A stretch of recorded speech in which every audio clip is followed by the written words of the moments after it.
Iran drops a bombshell. Missiles will now carry 1-ton warheads. What exactly changed inside Iran's missile strategy, and why are defense analysts around the world suddenly paying very close attention? A 1-ton warhead might sound like just a number, but in military terms, it could reshape how deterrence works across the Middle East. So the real question is this a technological leap, a strategic warning, or a message aimed directly at Iran's rivals? In early March, a statement connected to Iran's missile program began circulating across defense analysis circles and international media. The message was simple, yet powerful. Iranian officials suggested that the country would no longer focus on missiles carrying smaller warheads. Instead, the emphasis would shift toward missiles capable of carrying warheads weighing around 1 ton or more. For most people, that number might not immediately sound important, but for military analysts and geopolitical observers, a 1-ton warhead represents something far more significant. It signals a potential shift in how a country plans to use its missile forces. To understand why this matters, it is necessary to understand what a warhead actually is. A missile is made up of several components. There's the rocket body, which provides propulsion. There are guidance systems, which control direction and accuracy. And at the very front sits the warhead, the part that carries the explosive payload designed to damage a target. The weight of a warhead often determines the scale of destruction it can cause. Heavier warheads can carry larger explosive charges, penetrate deeper into fortified structures, or deliver specialized payloads designed for specific targets. In simple terms, the warhead is the business end of a missile. And when the weight of that payload reaches around 1 ton, the destructive capability becomes much more serious. But the announcement itself is only part of a larger story, because Iran's missile program did not appear overnight. It is the result of decades of strategic planning, regional conflict, and technological development. The origins of Iran's missile program can be traced back to the 1980s during the Iran-Iraq War. At that time, Iran faced frequent missile attacks from Iraq. Iranian cities were struck by Scud missiles supplied by foreign allies of Iraq. Iran had limited ways to respond. Without a large modern air force, Iran turned toward missiles as an alternative form of deterrence. Over the following decades, the country began developing a wide range of ballistic missile systems. Some of the most well-known include the Shahab series, the Fateh family, and the Sejil missile. These systems were designed with different ranges and payload capacities, allowing Iran to target locations at varying distances. Missiles offered Iran several strategic advantages. First, they are difficult to intercept, especially when launched in large numbers. Second, missiles do not require pilots, which removes the risks associated with losing aircraft or trained personnel. And third, missile forces can act as a form of deterrence, a way to discourage adversaries from launching attacks in the first place. In modern geopolitics, deterrence is often built on the ability to respond quickly and forcefully. Missiles provide exactly that capability. This is particularly important in the Middle East, one of the most heavily militarized regions in the world. Several countries in the region possess advanced military technologies, including missile defense systems and modern air forces. Iran's leadership has long believed that missiles provide a crucial balancing tool. Over time, Iran expanded its missile research and production capabilities despite facing significant international sanctions. These sanctions limited access to foreign military technology. As a result, Iran increasingly focused on developing domestic defense industries. Missile engineering became one of the central pillars of that effort. According to publicly available assessments by international defense experts, Iran today possesses one of the largest ballistic missile inventories in the Middle East. The arsenal includes short-range and medium-range missiles capable of reaching targets across the region. But building missiles is only part of the equation. Designing a missile capable of carrying large payloads introduces additional engineering challenges. The heavier the warhead becomes, the more powerful the rocket propulsion must be. Structural stability becomes more difficult to maintain. Guidance systems must remain precise even under extreme forces during launch and re-entry. This is why statements about payload capacity attract attention from defense analysts. If a country begins emphasizing missiles with heavier warheads, it could indicate several possibilities. It might suggest improved propulsion technology. It might reflect new military doctrine. Or it might simply be a strategic signal directed toward rival states. And in geopolitics, signals often matter just as much as actual capabilities. Iran's security environment is shaped by a complex network of regional rivalries. The country faces tensions with several neighbors, as well as a long history of confrontation with the United States and its allies.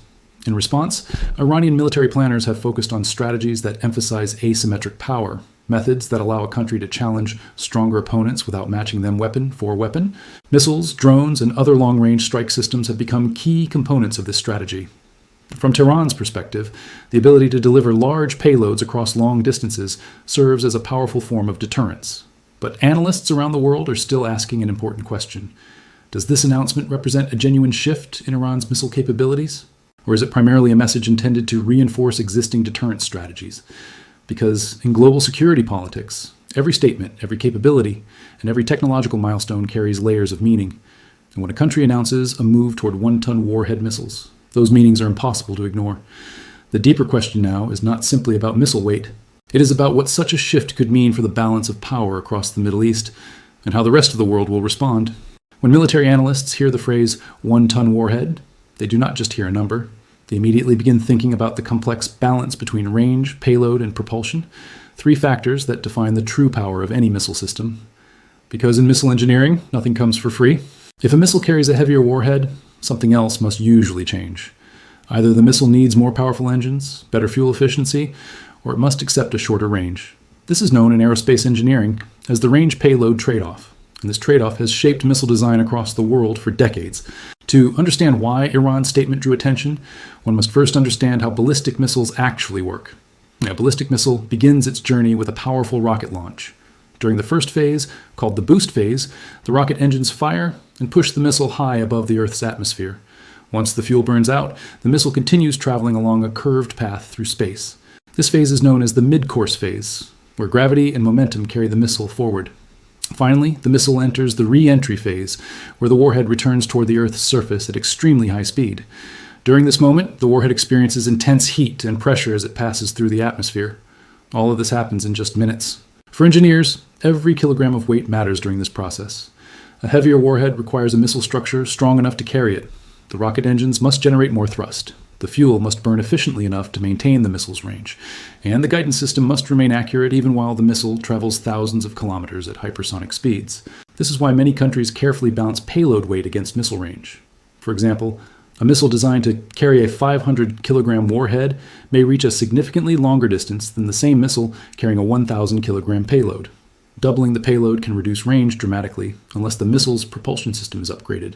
This trade-off is one of the central challenges in missile development. For Iran, overcoming these engineering challenges has been part of a long-term strategy. Over the past 3 decades, Iran has developed a number of ballistic missile families with varying capabilities. Some missiles are designed for shorter ranges but heavier payloads. Others prioritize longer distances with lighter warheads. Among these systems, analysts often discuss missiles like Khorramshahr, which has attracted attention for its reported ability to carry relatively large payloads compared to other regional missile systems. Publicly available defense assessments have suggested that some variants of the Khorramshahr missile may carry payloads approaching 1,500 kilograms.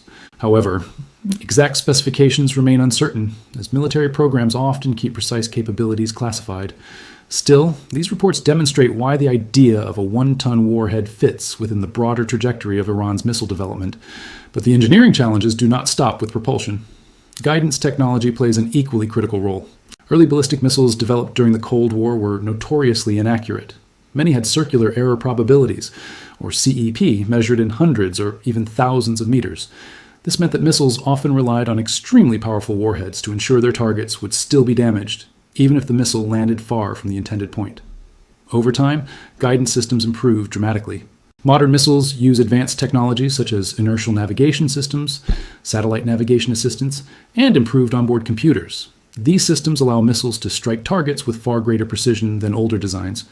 For a country like Iran, improving missile accuracy has been just as important as increasing payload capacity. A missile that can deliver a heavy warhead with improved accuracy becomes significantly more effective as a deterrent weapon. This combination, payload weight and precision, is what defense analysts watch most closely. Another important factor is the type of warhead itself. Warheads can be designed for different military purposes. Some are optimized for high explosive blast damage. Others are designed for penetrating hardened structures, such as underground bunkers or reinforced military facilities. There are also warheads that disperse submunitions, releasing multiple smaller explosives over a wide area. Heavier warheads allow engineers to include additional design features, thicker casings, or specialized penetration capabilities. This makes them more versatile from a military planning perspective. But there's another layer to this story, one that extends beyond engineering. Missile announcements often serve as strategic messaging. When a country emphasizes heavier warheads or advanced missile capabilities, it may be signaling strength to potential adversaries. It may also be communicating to domestic audiences that national defense capabilities continue to improve. In the world of geopolitics, technology and messaging are often closely connected. And this is why analysts around the world examine statements like this so carefully. Because behind every announcement about missiles, payloads, or new capabilities lies a deeper strategic question. Is the country revealing a genuine technological breakthrough, or sending a carefully crafted signal to reshape how its rivals think about the balance of power? As the analysis continues, the focus shifts from engineering to geopolitics. Because when missile capabilities evolve in one country, neighboring states rarely remain silent.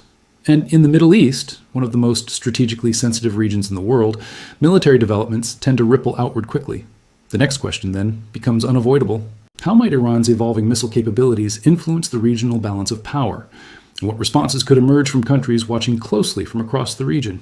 In the Middle East, military power is rarely measured only by the number of soldiers or tanks a country possesses.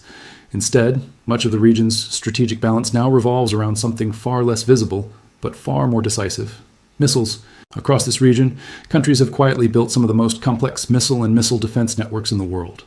From underground launch facilities to advanced radar systems scanning the skies, the Middle East has become a kind of strategic chessboard where every move is calculated carefully. And in this environment, even a single announcement about missile capability can echo across multiple capitals. When Iran signals a potential shift toward missiles capable of carrying warheads weighing around 1 ton, regional security planners immediately begin asking what that might mean for deterrence, defense systems, and the balance of power.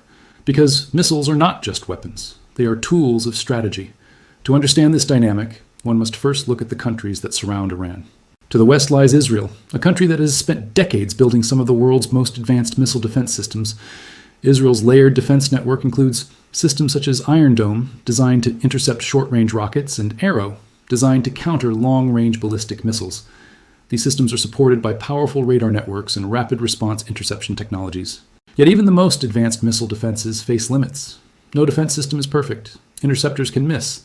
Systems can be overwhelmed if large numbers of missiles are launched simultaneously. This reality is something military planners on all sides understand well. To the south, across the Persian Gulf, several Arab states have also invested heavily in missile defense.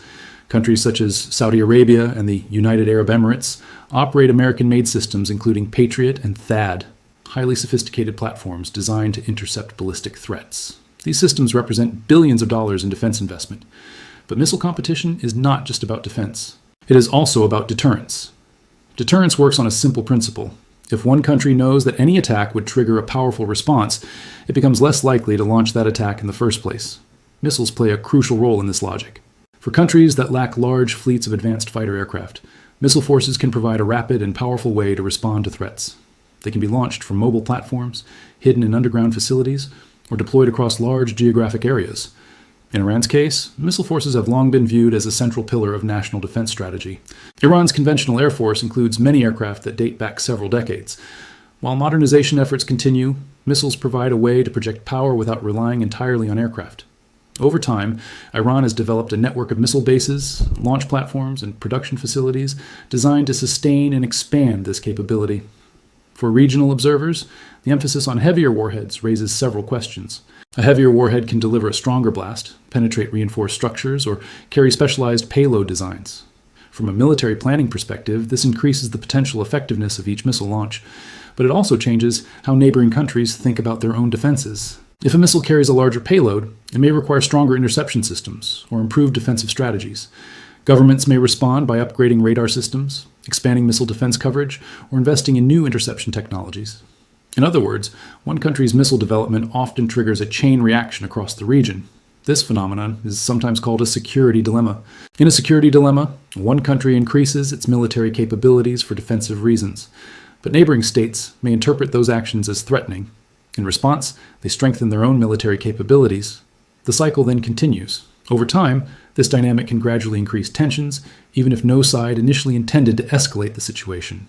This is one reason missile programs in the Middle East are monitored so closely by international observers.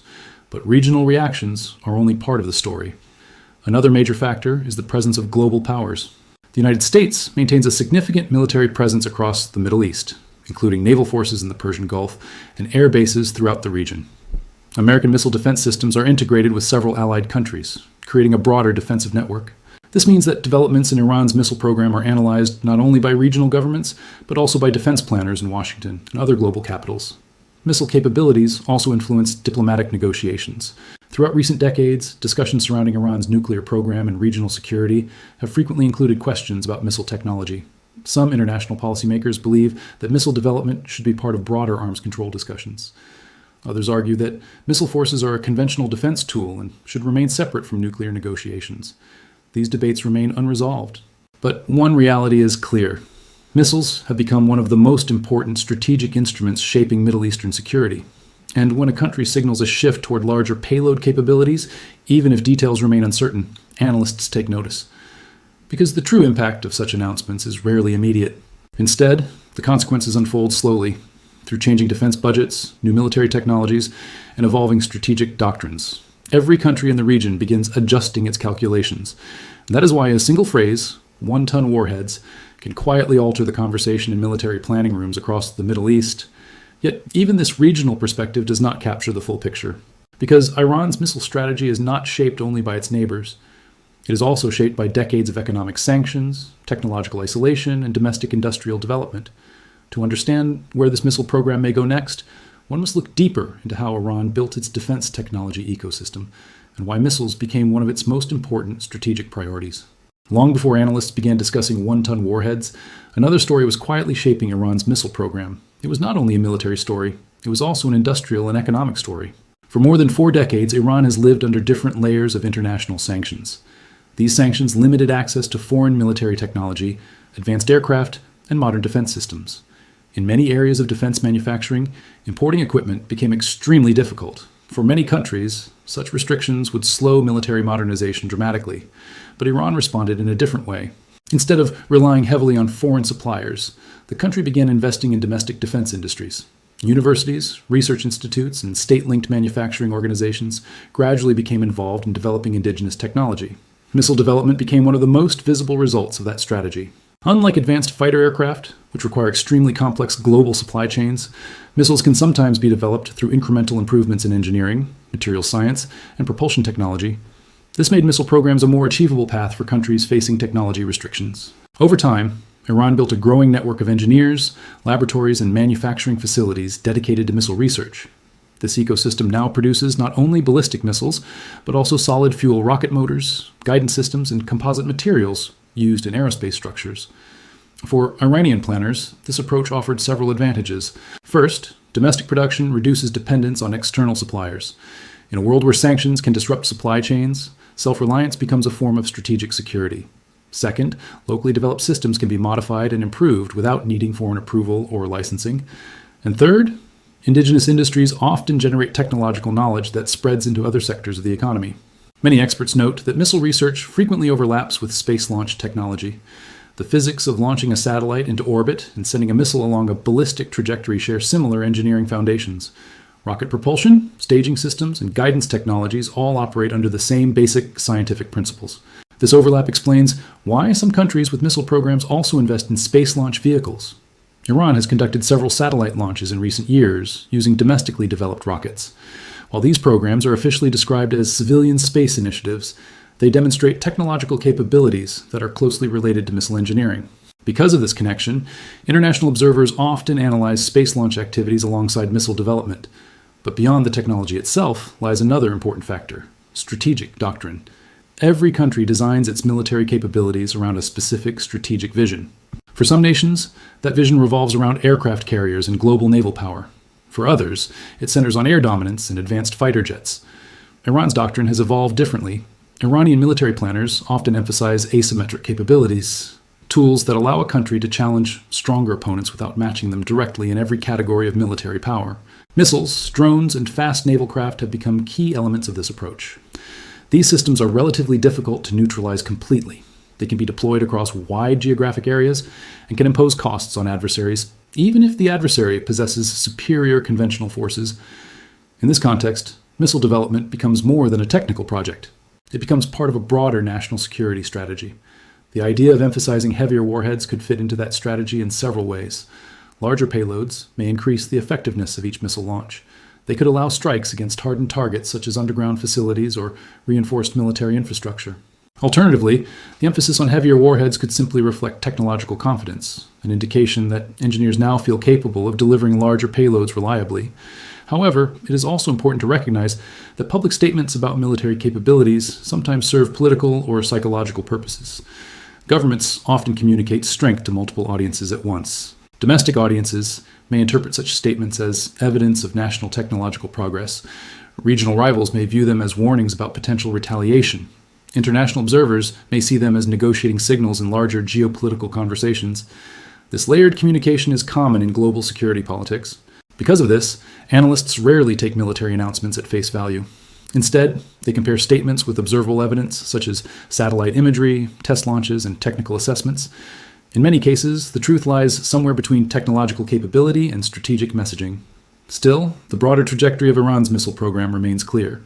Over several decades, the country has steadily expanded its missile range, improved propulsion systems, and experimented with new technologies.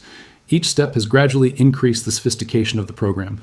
And each announcement, whether about guidance systems, range improvements, or payload capacity, adds another piece to the puzzle. But the most important question moving forward may not be about engineering at all. Instead, it may be about geopolitics. Because missile development rarely exists in isolation. It influenced diplomatic negotiations, defense planning, and the strategic calculations of countries across the region. And as technology continues to evolve, the future of missile competition in the Middle East will likely depend not only on rockets and warheads, but also on the decisions made in government offices, research laboratories, and international negotiation rooms. The story of one-ton warheads, therefore, is not simply about missiles.